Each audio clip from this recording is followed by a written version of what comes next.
Hello, Earthlings. Take me to your leader. Hey, friends, welcome back to the Daily Dose. Glad you guys have decided to join me yet again for another day as we walk through this journey together.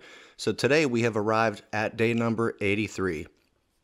We're still in the book of 1 Samuel, 2 Samuel coming up soon, but not quite yet. And we're going to be looking at chapters 18 through 20 today, as well as Psalm number 83. So without further ado, let's take a look at what we have got going on. All right, so the first thing that we look at today is Saul's growing fear of David. Okay, we learn that Saul's son Jonathan and David are pretty much becoming besties, right? They're BFFs. They're becoming very close. They're beginning to love each other like brothers. That's how close that they are getting to each other. And what's interesting is whenever Saul would send David on a mission, David would be successful. And that's how it goes when the Lord chooses someone and when that person is walking with the Lord and obeying. That's not all the time, but that's normally how it goes. When a person goes out on a mission on behalf of the Lord will oftentimes go with them and make it successful in whichever way God needs it to be successful, right? We also read that Saul gives David a high rank in the military. Okay, so because David is so successful and does so well when he gets sent out on these missions, Saul is like, hey, I recognize good talent when I see it. I'm going to go ahead and put David in this ranking. I'll raise him up in the military. Now, what's also interesting is that Saul starts to get jealous of David. The people start to look more highly on David than Saul.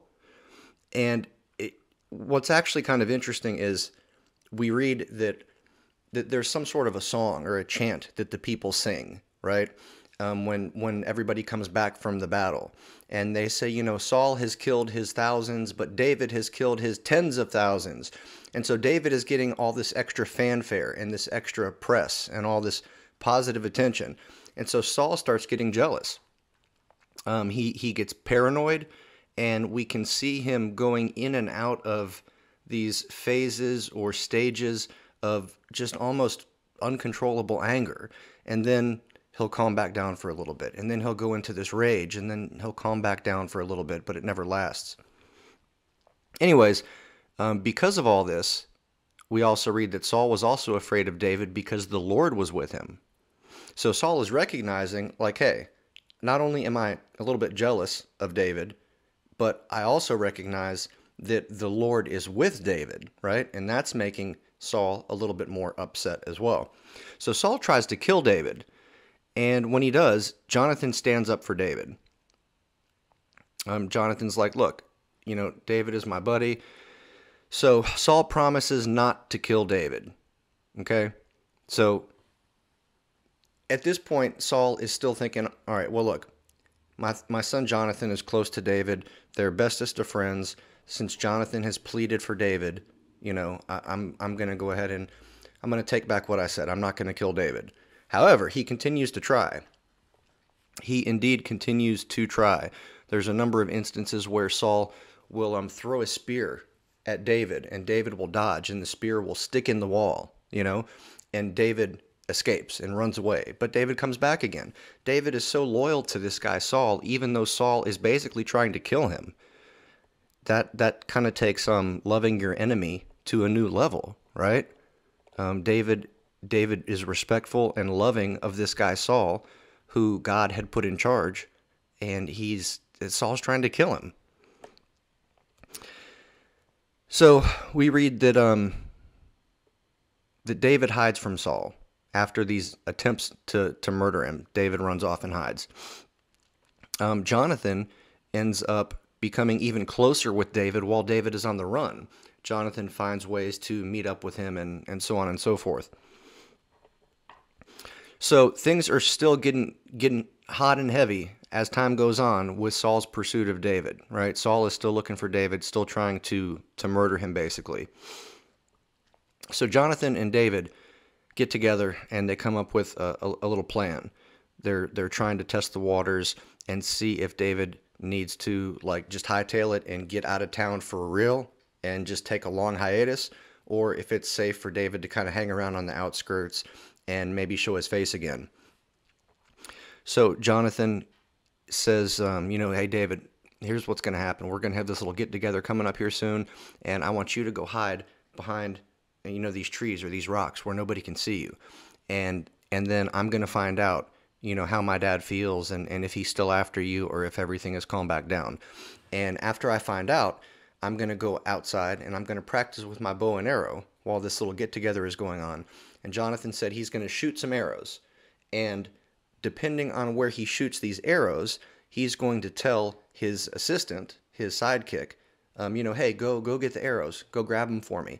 And the sign to David is going to be that when Jonathan's assistant goes out there to retrieve these arrows from the field, wherever they landed, Jonathan is going to either say, hey, they're closer, you need to come back, or he's going to say, hey, they're farther, you need to keep going.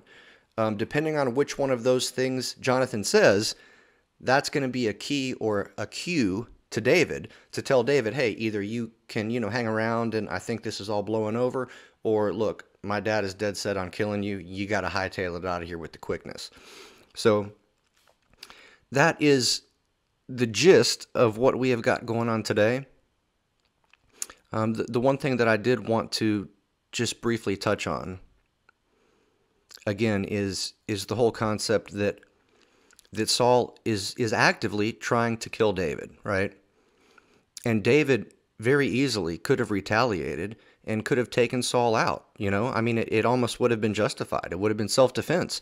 All these different times that Saul has tried to take out David, but David just turns the other cheek. He runs and, lets Saul have a chance to calm down, and then he comes back. And Saul really isn't even remorseful. From time to time, we will see where Saul might utter a hasty, brief apology and tell David, please forgive me. I didn't really mean it. But then he goes right back into the same thing. So I think that the grace that David shows to Saul is very, very incredible, and it's a model for all of us. It really is. Now, I'm not necessarily saying that if we're in a situation where someone is actively trying to kill us and we have the opportunity to flee, that we should just hang around. I'm not necessarily justifying that or saying that that should happen in every case, but that's what happened in this case. And David was a man after God's own heart. So I think that there is something to be learned from this. I think one of the lessons that this teaches us is in regards to possibly our employment or even our government leadership, right? If we work for somebody who is harsh on us, if we work for a boss who is rude, disrespectful, just downright nasty, I think we need to take the attitude that David took and still respect that person, right? Still respect them and still try to love on them, as difficult as that may be. I think that the same thing applies with our leaders, with our politicians, right? If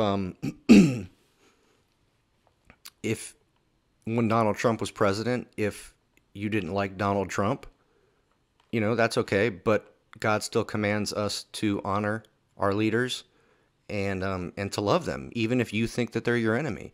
Same thing, now with Biden in office. For any of us that may not be too keen on Joe Biden, you know what? God allowed him to get placed in power, right? And we need to respect that. And we don't need to be actively trying to cause divisiveness and division. We need to be supportive, and we need to be loving, even if we don't agree with some of the methodologies that may be implemented by certain leaders. Now, granted, that's not to say that we should go along and not voice our concern if an elected leader is trying to pursue sin or trying to command us to pursue sin. But anyways, that's all I got for you guys for today. Thanks so much for sticking around. Thanks for listening. And I believe I've got my situation taken care of with my video recording software. So we should be relatively problem-free from here going on out. So thanks for joining me. And until we meet again, friends, deuces.